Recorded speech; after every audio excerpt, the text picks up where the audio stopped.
গত 17 জানুয়ারি শুরু হয় বিসিক উদ্যোক্তা মেলা 2025।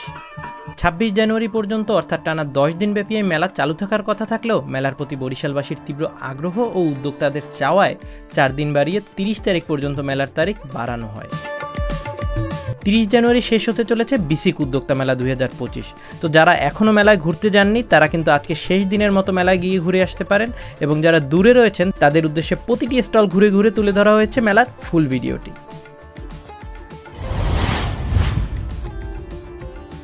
মেলার উদ্দেশ্যে রিকশায় করে বেলস পার্কের উদ্দেশ্যে রওনা হলাম, এবং বরিশালের রাস্তায় রিকশায় চড়ার কিন্তু একটা আলাদা অনুভূতি আছে। এবং চাঁদমারি থেকেই বেলস পার্কের সামনে যে ভিড় এবং যানজট দেখে বললাম লেকের পাড় ধরে পেছনের দিক থেকে আমরা প্রবেশ করব, এবং যাচ্ছি লেকের পাড় ধরে। দেখতে পাচ্ছেন লেকের অসাধারণ ভিউ সন্ধ্যার পর। উল্টো দিক থেকে প্রবেশ করলেও বেশ ভালো পরিমাণ ভিড় ও যানজট কিন্তু এদিকটাতেও রয়েছে, কারণ সন্ধ্যার পর বেলস পার্কটা এমনিতেই ব্যস্ততম একটি জায়গায় পরিণত হয়। তাছাড়া মেলার দর্শনার্থী ও ক্রেতা সমাগমে এখানে এখন তিল ধারণের জায়গায় নেই বলা চলে। আমি এখন মেলার যে প্রাঙ্গণে দাঁড়িয়ে আছি, এবং স্ক্রিনে আপনারা যেই দৃশ্য দেখতে পাচ্ছেন সবগুলোই কিন্তু মেলার যে মূল স্টল প্রাঙ্গণ তার কিন্তু বাহিরে, অর্থাৎ ভেতরে হচ্ছে বিসিক উদ্যোক্তা মেলা এবং বাহিরে সেজেছে নানা সাজে, নানা রং এবং নানা খেলনার সমারোহে, যেখানে কিন্তু বাচ্চা সহ মধ্যবয়স্ক এমনকি সকল বয়সের মানুষেরাই বেশি এনজয় করছে দেখতে পাচ্ছি, এবং নানা রকমের খাবার আইটেম এবং ফুড স্টলও কিন্তু আমার চোখে পড়ছে। এদিকটাতে নাগরদোলা দেখতে পাচ্ছি, বাচ্চাদের জন্য ঘোড়া দেখতে পাচ্ছি চড়ার জন্য। তার পাশাপাশি হকাররা কিন্তু নানা রকম আইটেম নিয়ে হাজির হয়েছে, যেগুলো সব ধরনের মেলাই আমরা দেখে থাকি। উদ্যোক্তা মেলার সামনে ওই যে গেট দেখতে পাচ্ছেন, তো সামনে যে হেঁটে যাবো, যে পরিমাণ ভিড় দেখতেছি তাতে ভিড় ঠেলে যেতে পারবো কিনা সন্দেহ, তারপরও আসে। মেলার গেট ধরে প্রবেশ করছি আর মনে মনে একটা কথাই বলছি, বরিশালে বোধহয় আজ কোনো মানুষ আর ঘরে নেই, সবাই চলে আসছে বিসিক উদ্যোক্তা মেলায়। তা না হলে এত ভিড় কেন এই জায়গায়? জনসমুদ্র ঠেলে যাচ্ছি, এত মানুষ কেন?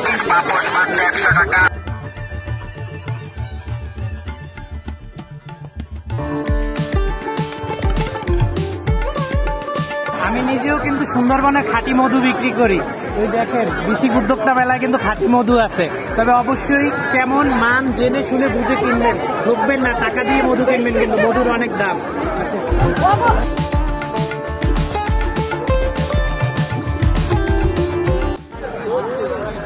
বিসিক উদ্যোক্তা মেলায় কিন্তু এখানে উদ্বোধনী অনুষ্ঠান সহ বিভিন্ন সাংস্কৃতিক অনুষ্ঠান এখানে আয়োজিত হচ্ছে। তো এই জায়গাও একটা ভালো জমজমাট পরিবেশ। এখানে উদ্যোক্তাদের বেচা বিক্রির পাশাপাশি এখানে কিন্তু আনন্দ দেওয়ার জন্য কিন্তু বিভিন্ন প্রোগ্রামেরও আয়োজন করা হইতেছে। ভালো ফটো সেশনের জন্য ভালো ব্যবস্থা আছে, ভেরি গুড। একদম দক্ষিণ পশ্চিম প্রান্তে চলে আসছি এবং একে একে একটি স্টলগুলো এক্সপ্লোর করছি। এদিকটাতে সবগুলোই ফুড স্টল। বরিশালের মানুষ যেমন অতিথিপরায়ণ তেমনই ভোজন রসিক। তো বরিশালের উদ্যোক্তাদের মাঝে ফুড মেকারের ব্যাপকতা যে এই মুহূর্তে বেড়েছে সেটা কিন্তু বোঝাই যাচ্ছে। পিঠাপুলি থেকে শুরু করে তেলে ভাজা, এমনকি পেস্ট্রি, কেক, পুডিং কি নেই এইসব স্টলে। হাঁটতে হাঁটতে একটু জামা কাপড়ের স্টলগুলো দেখা যাক।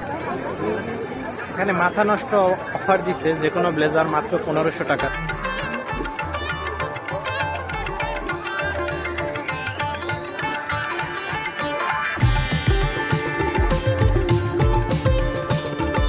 হ্যাঁ ভাই, সুন্দর লাগতেছে ভাই।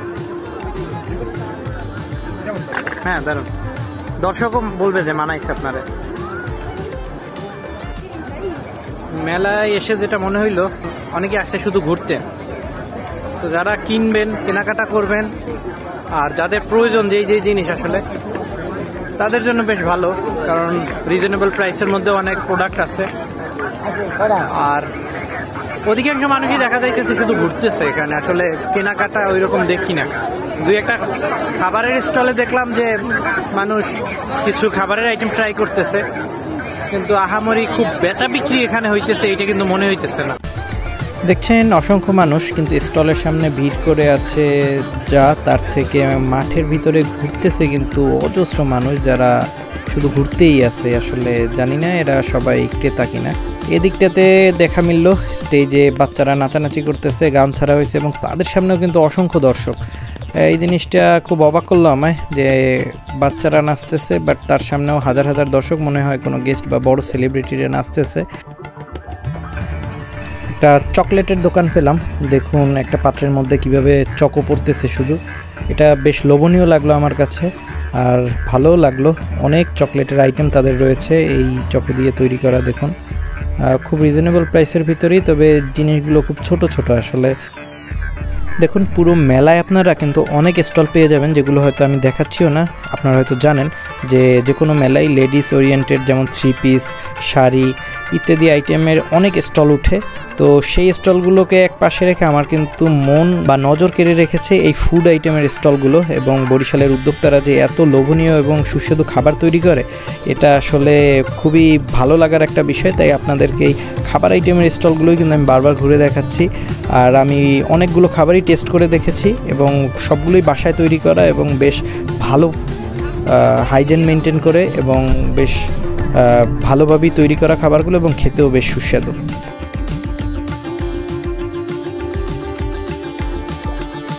এরপরেই দেখতে পাচ্ছি ঘর সাজানোর জন্য হ্যান্ডিক্রাফটের দোকান, এবং এমন সব জিনিস, ইউনিক এবং ইনটেক জিনিস আপনারা এখানে পেয়ে যাবেন যেগুলো আপনাদের খুব ভালো লাগবে এবং ঘর সাজানোর জন্য আদর্শ হতে পারে।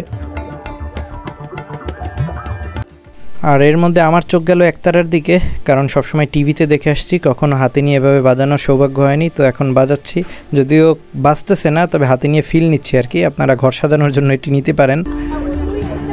আর তারপরে একটা টেডির দোকানে আসলাম এবং এখানে এসে পেয়ে গেলাম ডরিমন। দেখুন ডরিমনটি বেশ কিউট আছে, আমার যতখানি ভালো লাগছে আমি জানি এই ভিডিওটি দেখার পর আমার বাসার মানুষদের আরও বেশি ভালো লাগবে, কারণ বাসায় অনেক ডরিমন লাভার আছে। তো ঘোরাঘুরির ফাঁকে কিন্তু টুকটাক কেনাকাটাও করেছি, সেগুলো হয়তো আপনাদেরকে দেখাতে পারিনি। এখন বের হওয়ার পালা। তো বের হতে গিয়ে কিন্তু আবারও সেই ভিড় ঠেলে বের হচ্ছি, কারণ গেটের সামনে দেখতে পাচ্ছেন কত শত মানুষ বলবো। এই যে দেখুন আমার অবস্থা, ভিড় ঠেলে বের হচ্ছি।